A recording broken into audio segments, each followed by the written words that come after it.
Halo sedulur, kita ketemu lagi di Tagar Info. Semoga kabar hari ini sedulur sehat selalu ya. Pada video ini kita akan mengungkap arti sebenarnya dari pesugihan yang selama ini marak beredar di lingkungan kita, namun tidak benar adanya. Menjadi sukses dan hidup berkecukupan impian setiap manusia. Siapa dari kita yang tidak ingin tidur nyaman dan nyenyak, makan enak tanpa berpikir harga belanja, dan mudahnya bepergian kemana saja? Manusia rela banting tulang untuk meraih itu semua, mulai dari cara yang legal sampai cara yang ilegal.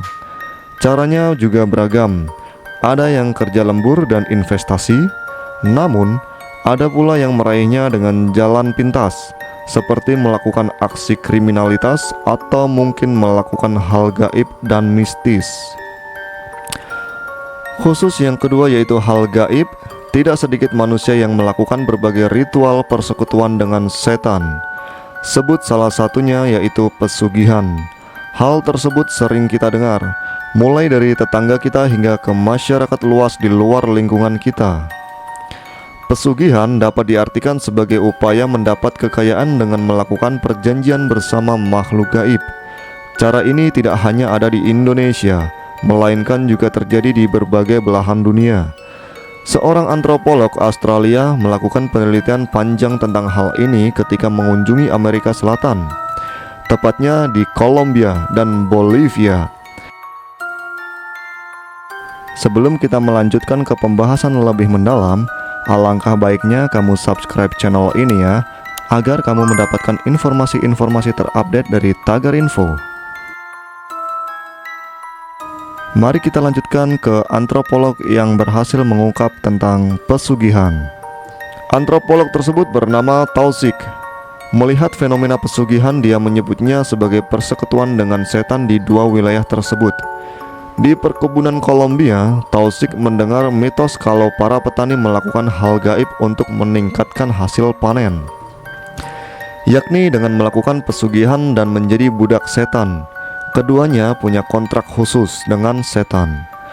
Apabila petani mendapatkan untung, maka harus dialihkan untuk kegiatan konsumerisme seperti belanja barang-barang mewah. Jika dilanggar, maka mereka akan meninggal secara tiba-tiba.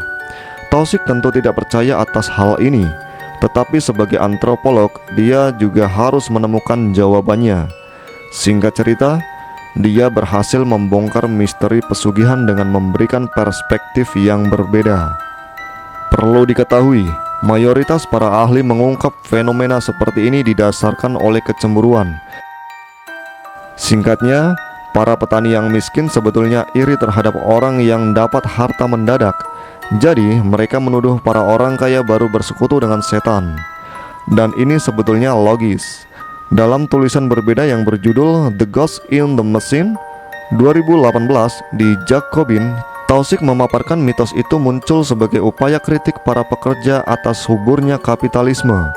Bagi mereka, kapitalisme membuat orang tercerai-berai dari tanah leluhurnya karena berhasil memusnahkan praktek ekonomi tradisional.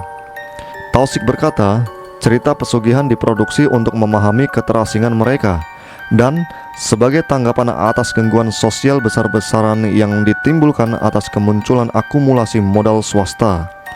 Lantas, pada titik inilah cerita imajinatif muncul di masyarakat kalau orang kaya tersebut bersekutu dengan setan. Cerita itu sebetulnya memiliki pesan mitigasi agar para petani tidak menjadi kaya dan tetap bertahan dengan sistem ekonomi tradisional. Bisa dikatakan, balutan bahwa mereka akan mati karena gagal menekan kontrak dengan setan murni untuk menakut-nakuti saja, agar mereka menjauh dari kapitalisme yang jahat.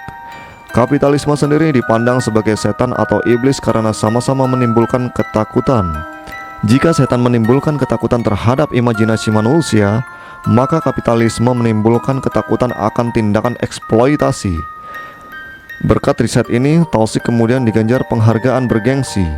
Dengan temuan Tausig, kita mengetahui kalau narasi pesugihan atau cara lain seperti babi ngepet dan tuyul yang lazim diproduksi di Indonesia adalah cerita imajinatif belaka. Dan bisa ditarik kesimpulan kalau kekuatan supranatural sebagai cara meraih kekayaan biasanya tumbuh subur ketika kapitalisme muncul di suatu wilayah. Dari penjelasan ini terbukti bahwa pesugihan itu tidak benar adanya.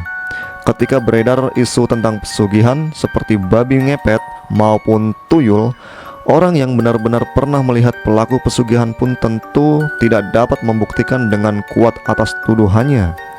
Mari kita menjadi bangsa yang maju dengan cara berpikir yang realistis. Ketika ada isu-isu, kita harus bisa membuktikan kebenarannya dengan data dan fakta, serta fokus pada proses dan tujuan kita masing-masing. Semoga kamu yang subscribe channel ini mendapatkan kebahagiaan dan kesuksesan selalu ya. Terima kasih telah menonton video ini hingga akhir. Sampai jumpa di video-video selanjutnya.